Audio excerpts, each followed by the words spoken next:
Bonjour à tous, ici Saiyan43 pour une nouvelle vidéo. Aujourd'hui, une vidéo réservée que à l'île Céleste. Déjà, l'île Céleste est débloquée dans la campagne au niveau 5-5.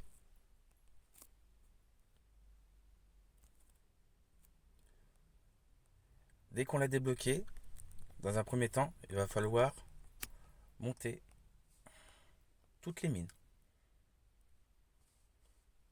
qui pourra vous apporter des ressources tous les jours.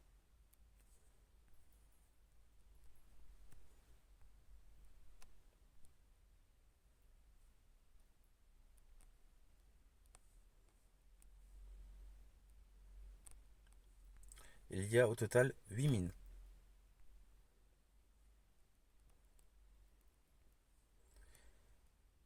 Il y a 2 mines de pierre du vide qui vous permet de développer votre île céleste. Il y a 2 mines de gemmes.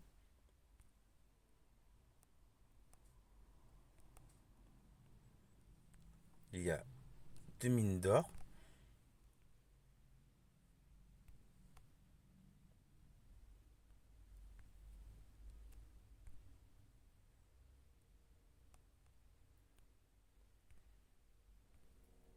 Et enfin, il y a 2 mines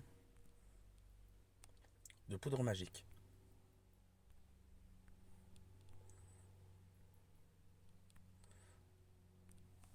Donc dans un premier temps, il faut faire les 8 mines. Ensuite, il vous faudra monter la tour du guet au niveau maximum, c'est-à-dire le niveau 20. Là, j'ai un peu de pierre de vide parce que j'ai commencé déjà à augmenter il y a quelques temps. Il vous faudra augmenter la tour de guet ainsi que les mines de pierre de vide au fur et à mesure.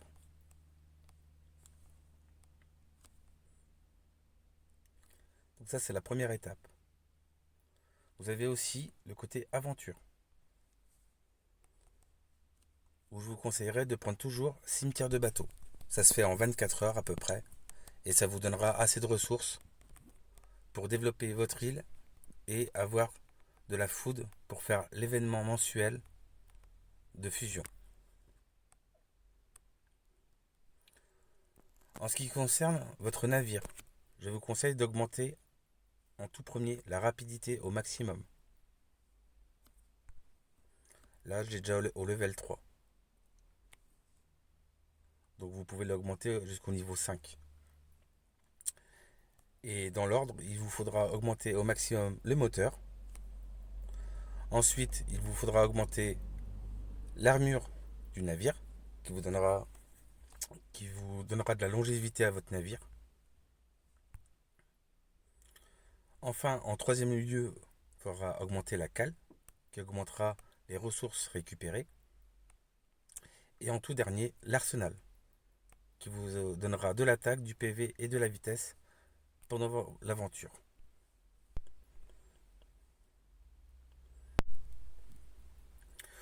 Au niveau des équipes, je vous conseille de mettre votre équipe la plus forte en troisième position, ce qui vous permettra techniquement de gagner plus souvent des combats.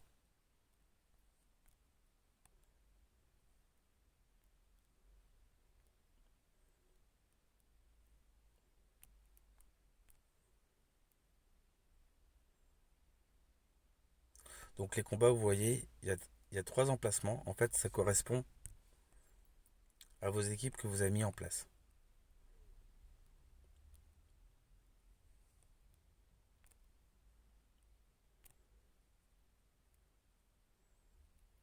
Ah, un nouveau trajet, c'est toujours bien.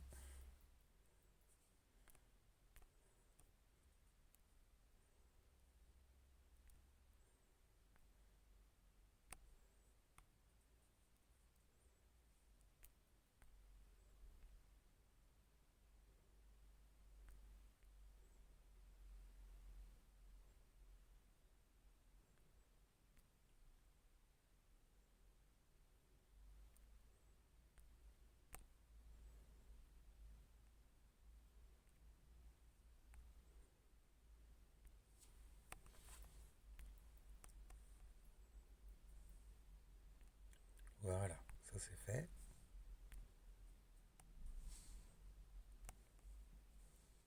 On va revenir dessus. Donc ça c'est la première étape. C'est-à-dire faire vos 8 mines et monter la tour du guet niveau 20 afin de débloquer, je sais pas si on le voit, afin de débloquer le repère d'aventure. On va aller sur une autre partie pour vous montrer la suite de la vidéo.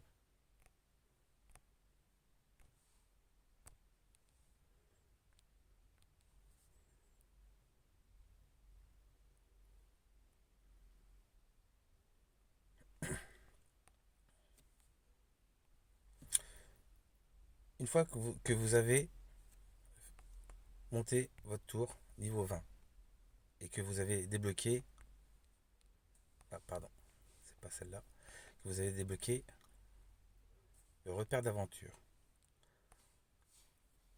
vous pourrez avec l'aventure obtenir des sauts qui vous permettra de faire des quêtes en équipe. Ces quêtes donnent des ressources afin de développer l'île éthérée, mais on verra ça après. Quand vous aurez débloqué le repère d'aventure, je vous conseille dans l'ordre suivant de maximiser la mine de pierre de vide au maximum, donc niveau 60. Les deux mines se montent assez rapidement. Et ensuite, comme dans le jeu, au départ du jeu, le jeu donne beaucoup de gemmes, je vous conseillerais de faire d'abord les mines d'or au maximum. Et enfin, faire les gemmes et finir par la poudre magique. Voilà. Une fois ça à leur maximum, vous pourrez obtenir par jour 700 pierres du vide, 10 millions d'or, 240 gemmes et 3000 poudres magiques. Voilà. Une fois à cette étape, vous pourrez construire les 4 manoirs. C'est-à-dire c'est les manoirs qui correspondent aux galeries. Vous avez galerie de skins, galerie d'artefacts, galerie d'équipement et galerie d'avatar. Les statistiques bonus sont attribuées, par exemple là, aux avatars.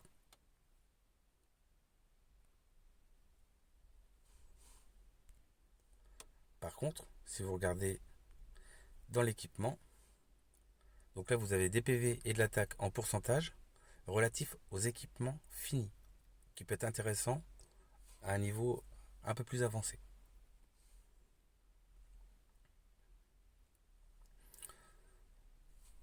Pardon.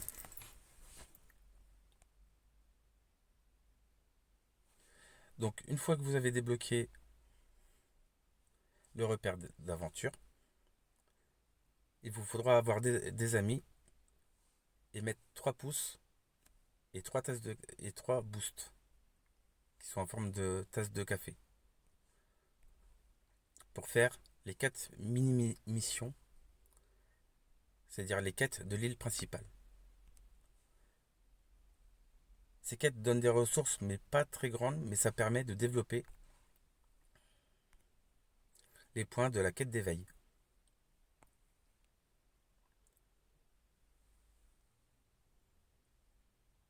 Qui se trouve, c'est pas là.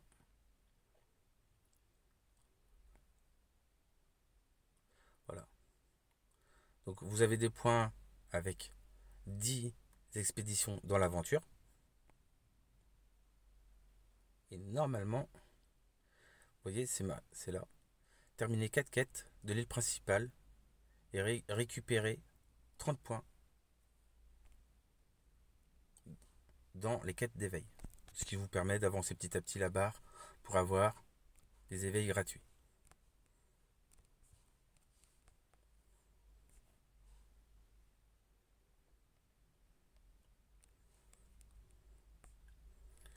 Une fois toutes vos mines au maximum,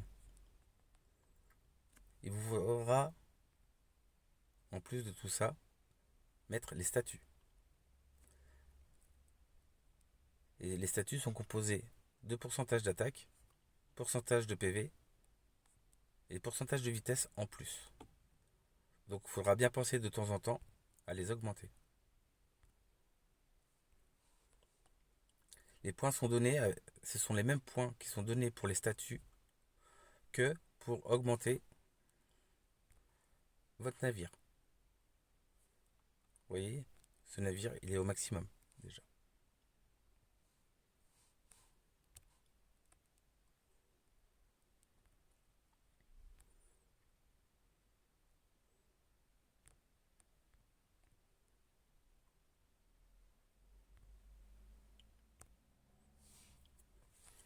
Et vous voyez, pour une quête qui dure à peu près 24 heures, j'ai déjà 1000 pierres du vide.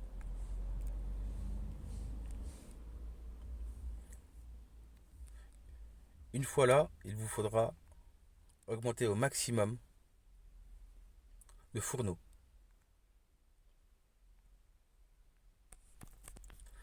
Dans un premier temps, je vous conseillerais de fusionner les emplacements gratuits, ce qui vous permettra d'augmenter le nombre de personnages que vous pouvez cumuler dans votre partie. Il y a 600 emplacements à gagner gratuitement. Ensuite,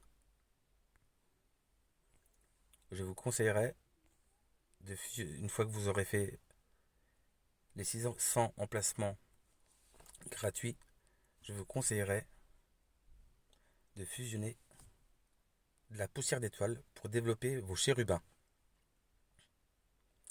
Et je ferai une seconde vidéo pour vous montrer tout ce qu'on peut faire pour les chérubins.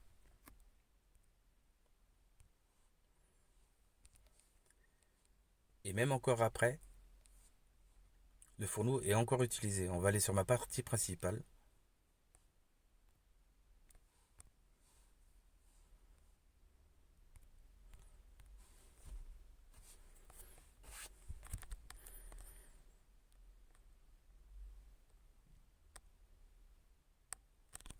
Et malgré que je sois très avancé dans le jeu, j'utilise toujours le fourneau. Là actuellement, j'utilise le fourneau pour développer l'arbre des chérubins.